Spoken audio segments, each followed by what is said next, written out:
Hello guys and welcome to my new video. Ruby Amethyst is definitely back, winning the CCQ in Las Vegas.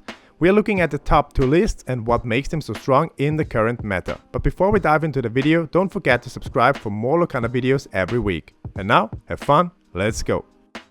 So this is the winning deck list from CCQ Las Vegas. The Lorcana deck was a player, and after weeks of testing and tweaking the list, this is the final one, and Red Purple is back in the metagame winning big tournaments. Let's have a look at the list in detail. The 1-drop characters, we have Diablo, the Palace Guard and Tinkerbell, 10 1-drop characters in total to find them consistently early on in the game. I think 10 is the sweet spot here. So you can also have some 1-drop cards available later in the game to drop multiple characters in a turn and go wide and just flood the board and quest for multiple lore each turn. On the 2-drop slot we have Diablo and Lumiere, which are stable cards in red purple build right now, and 1 copy of Timothy Q Mouse, 1 strength, 4 health, quest for 1, and when you have an evasive character in play he quests for 2 lore, and we have quite a few evasive characters in this build. In the 3-drop slot we have 4 copies of Cheshire Cat. You can move damage with the card. It's like a small bell, 3 strength, 4 health, quests for 1. And you can use the effect of moving 2 damage each turn when you boost the card for 2 ink, which is pretty good actually if you have multiple characters with damage on him, so you can use the effect every turn.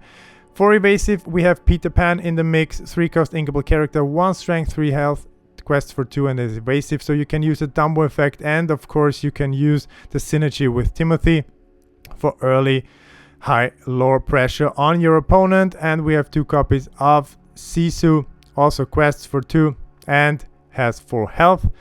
The 4-drop package, Dumbo, Genie are stable cards. We have 3 copies of Yago, which made a comeback into red purple, and I think the reason behind this is because there's not much illusion hate right now in the game, and that's where Yago shines with his 4 health, 6 willpower. He's so hard to take out, and with Lumiere on board and other strength buffing cards in the deck, Yago can challenge and take out almost every other character in the game.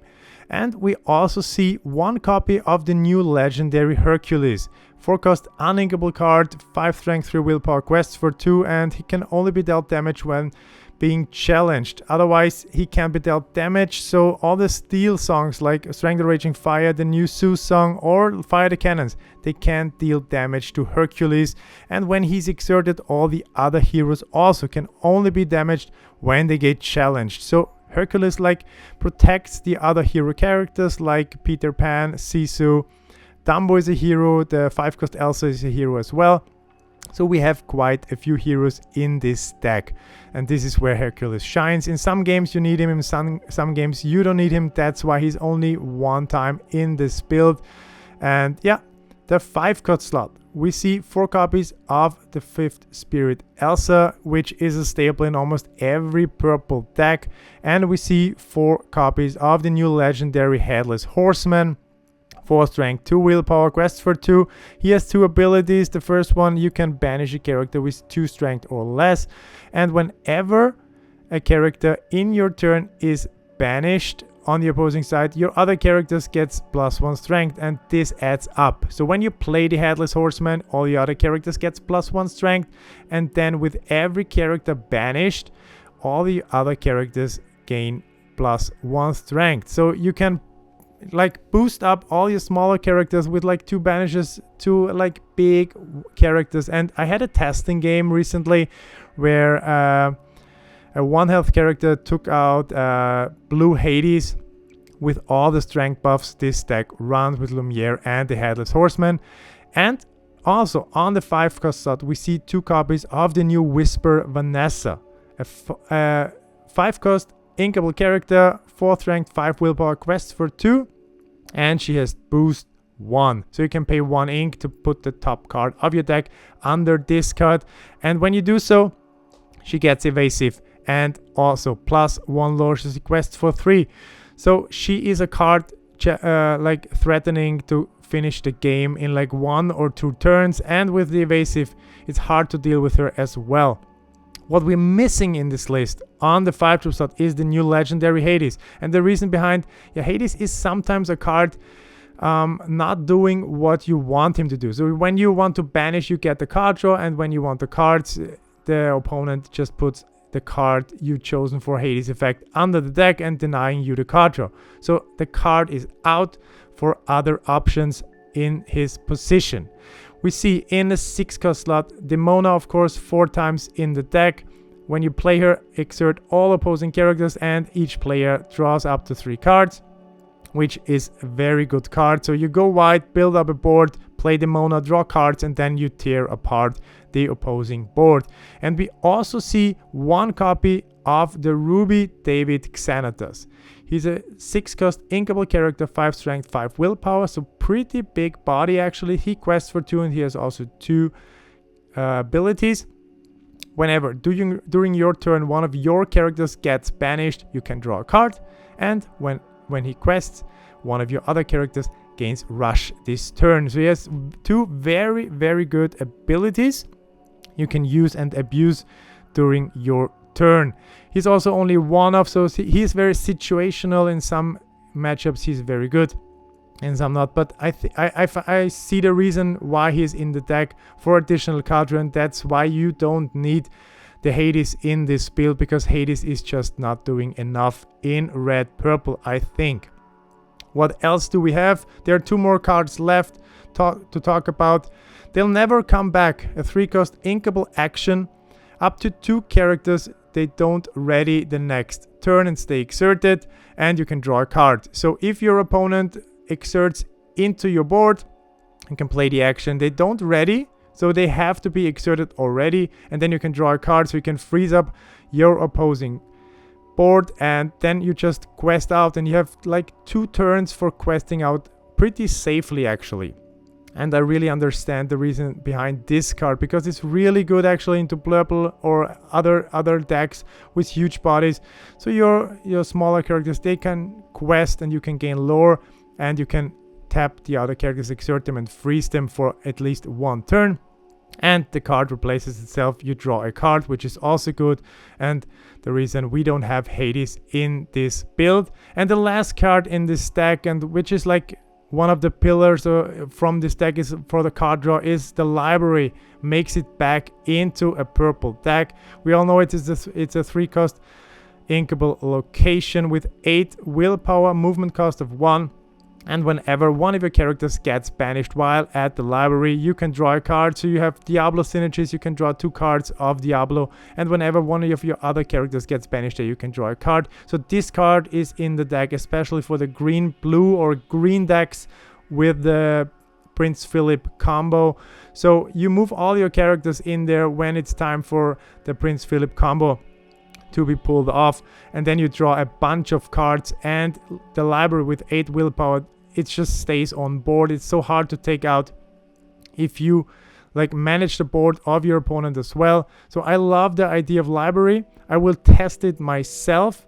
Yeah, well, big shout out to the Lorcana deck for winning the CCQ in Las Vegas with this red-purple build. I told you like 2 weeks ago that red-purple is on the rise and it will be back in the meta discussion, and now we're here and we have to face red-purple decks all over again.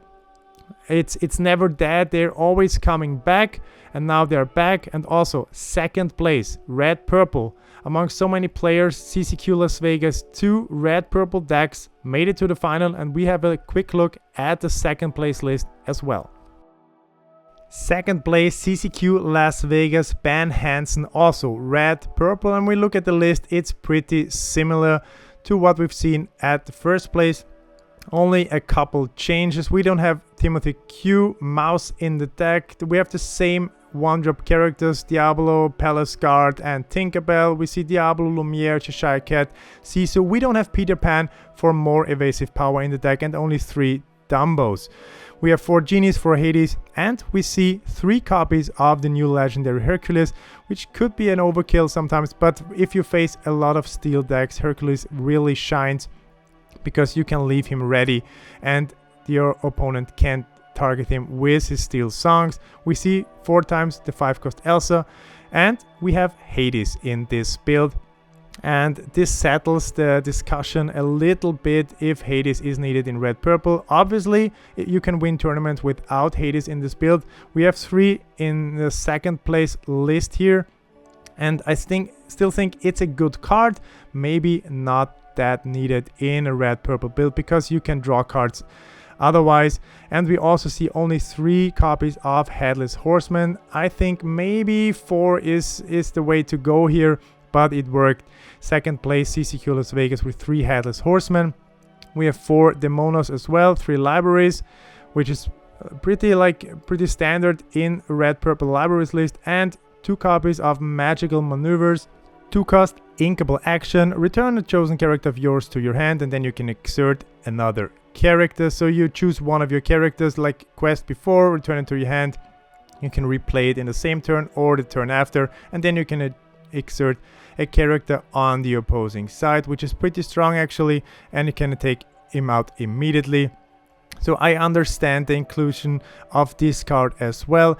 Second place, red purple, also very nice and very consistent deck list. I love both deck lists. I will give the library a try. I will try it with Hades, with no Hades, and tweak around the numbers in my red purple build as well. Unfortunately, I don't have the links to the deck list, so if you want to copy it, you just wait until they show off on Inkdex, or you just pause the video and make a screenshot. I really love the return of red purple into the meta game, and now every other deck will tech against these builds from red purple. And yeah, I will follow the Ruby Amethyst journey in set 10 as well, even though I've never ever sleeved up red purple before. I really love the deck, I really love the color combo right now, and I'm trying to get more reps in to get more comfortable with this build. And yeah, that's it for today. What can you expect this week to come? There's another video coming in German mid-week, and maybe a gameplay at the end of the week. And of course, if you follow my videos, I will continue posting updates on the Ruby Amethyst journey in set 10. If you're new to the channel, click subscribe. I'm always happy about new viewers. Thanks for watching. See you next time. Flocky.